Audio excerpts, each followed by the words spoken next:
एक समय की बात है। एक गांव में सफेद साड़ी वाली चुड़ैल का आतंक था। चुड़ैल रात भर गांव में घूमती और गांव का जो भी आदमी उसे दिखाई देता उसे वो घायल कर देती। अरे कोई तो बचाओ, मर गया रे। एक रात हरिया अपने खेत से अपने घर लौट रहा था कि तभी अचानक उसके सामने चुड़ैल आ जाती है। अरे बाप रे, ये चुड़ैल कहाँ से आ गई? आज तो मैं गया काम से।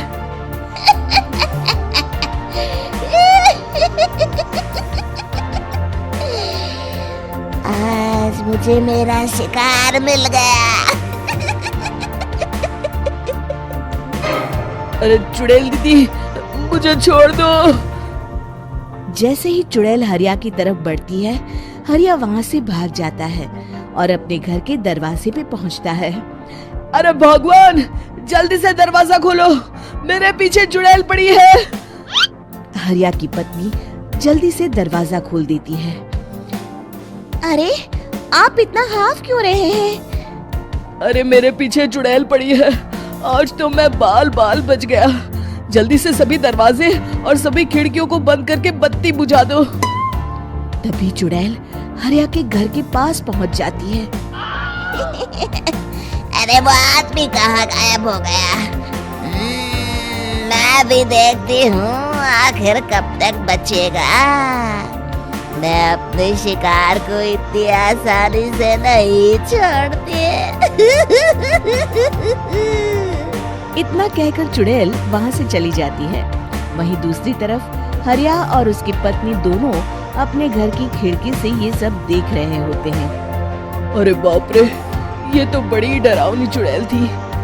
अगले दिन ये बात आग की तरह पूरे गांव में फैल जाती है और धीरे धीरे लोग चुड़ैल के डर के मारे शाम होते ही अपने घरों से बाहर निकलना बंद कर देते हैं। कुछ दिनों के बाद भाई, मैंने तो इस चुड़ैल के डर के मारे रात को अपने खेतों को पानी देना बंद कर दिया है। कहीं मेरी फसल सूख गई तो मैं तो कहीं का नहीं रहूंगा। साहूकार का कर्जा कैसे चुकाऊंगा? अरे भाई, पूरे गांव वालों का यही हाल है। पता नहीं ये चुड़ैल हमारे गांव में कहां से आ गई।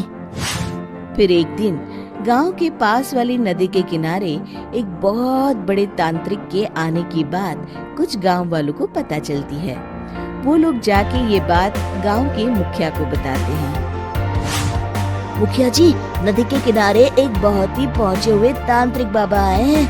हमें उनसे मदद मांगनी चाहिए। मैंने सुना है वो बड़े बड़े भूतों और चुड़ैलों को अपने वश में कर लेते हैं। मुखिया जी सभी गांव वालों को लेकर उस तांत्रिक के पास पहुंच जाते हैं। ओम फट स्वाहा, ओम फट स्वाहा। तभी तांत्रिक अपनी बंद आंखों को खोलकर कहता है, क्या बात है? तुम सब लोग यहाँ क्यों आए हो?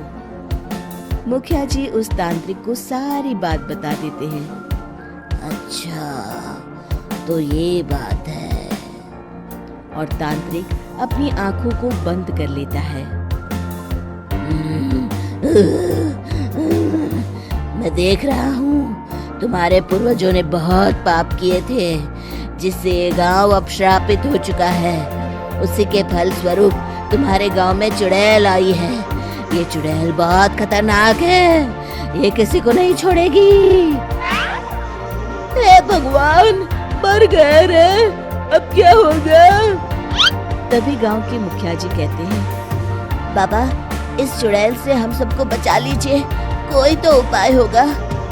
उसका सिर्फ एक ही उपाय है। सभी गांव वालों को बारी बारी हर दिन अपनी आधी फसल उस पहाड़ी के ऊपर बनी काली गुफा में छोड़ के आनी होगी।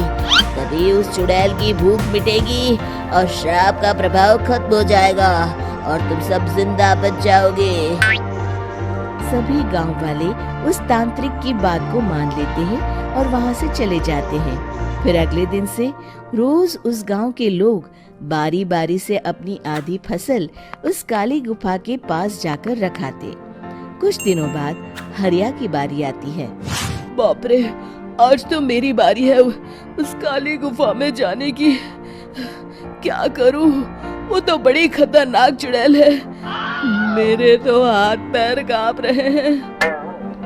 फिर हरिया डरते डरते अनाज की बोरियां अपनी बैलगाड़ी में लाद देता है।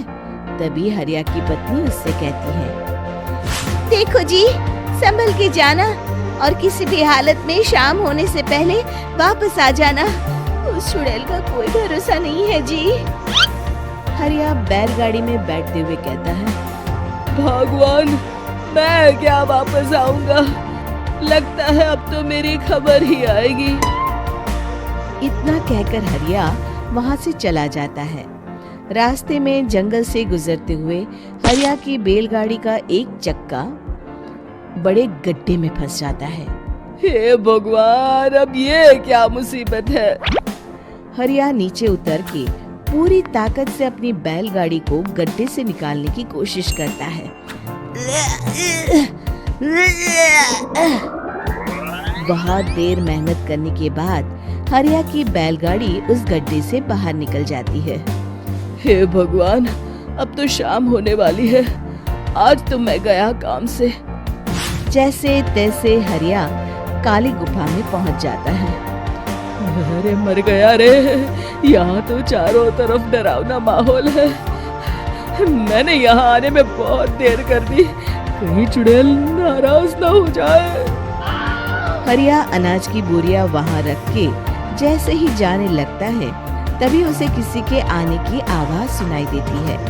हरिया एक कोने में छुपकर अंदर देखने लगता है। चुड़ैल वहां आती है और फिर अपने चेहरे से नकली चुड़ैल का मुखौटा निकाल देती है। हरिया ये देख के हक्का बक्का रह जाता है। तभी चुड़ैल कहती है, भैया यहाँ आना। आज तो बहुत अनाज आया है, इसे मिलाकर अब हमारे पास ढेर सारा अनाज जमा हो गया है। कल ही हम इसे शहर में बेच आएंगे और माला माल हो जाएंगे। तभी अंदर से नदी के किनारे वाला तांत्रिक बाहर आता है। अरे, ये तो तांत्रिक बाबा है।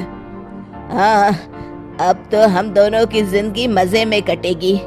गांव वालों को बेवकूफ बनाना इतना भी मुश्किल नहीं था। लोग तो तुम्हें सच में असली चुड़ैल समझते हैं। हाँ, तुमने सही कहा। अब ये गांव वाले चुड़ैल के डर से जिंदगी भर इस काली गुफा में अनाज पहुंचाते रहेंगे। अच्छा, तो ये बात है। ये दोनों पूरे गांव वालों को बेवकूफ बना रहे हैं। अभी जाकर सबको बताता हूँ। हरिया उन दोनों की पूरी बातें सुन लेता है और जल्दी से वापस गांव में आता है। गांव वालों को पूरी बात बता देता है। इससे पहले वो दोनों हमारा अनाज लेकर शहर जाए, हमें उन दोनों को पकड़ना होगा। उधर दूसरी तरफ नकली तांत्रिक और नकली चुड़ैल बनी औरत एक बड़ी गाड़ी में सारा अनाज लाद के वहां से निकलने की तैयारी कर रहे होते हैं। जल्दी करो, इससे पहले हमें कोई देख ले। हमें यहाँ से निकलना होगा। और तभी वो दोनों देखते हैं कि सामने से सभी गांव वाले अपने अपने हाथों में मशाल लेके आ रहे हैं। दोनों बुरी तरह डर जाते हैं। रुक जाओ, तुम दोनों का भांडा फूट चुका है। अरे मर गए रे, ये गांव वाले कहाँ से आ गए? तुमने क्या सोचा इतनी आसानी से यहाँ से निकल जाओगे? ये अनाज हमने अपने खून पसीने से दिन रात खेतों में मेहनत करके उगाया है। दोनों मुखिया जी के पैरों में गिर जाते हैं। हमें माफ कर दीजिए, हम दोनों एक नंबर के कामचोर हैं। बिना मेहनत किए पैसे कमाना चाहते थे। हाँ हाँ, अब हम आगे से मेहनत मजदूरी करके पैसे कमाएंगे। हमें कुछ मत करना, हमें छोड़ दीजिए। इतना कह के दोनों गांव छोड़ के भाग जाते हैं और सभी गांव वाले फिर से खुशी खुशी रहने लगते हैं। शिक्षा तभी तो कहते हैं कि किसी भी समस्या का समाधान केवल सूझबूझ से ही करना चाहिए और कभी हिम्मत नहीं हारनी चाहिए। दोस्तों, हमें उम्मीद है कि आपको हमारी ये कहानी पसंद आई होगी। कृपया हमारे चैनल को सब्सक्राइब करें और सभी अपडेट्स के लिए बेल आइकन जरूर दबाएं। और हाँ, वीडियो लाइक और शेयर करना मत भूलिएगा। Bye bye.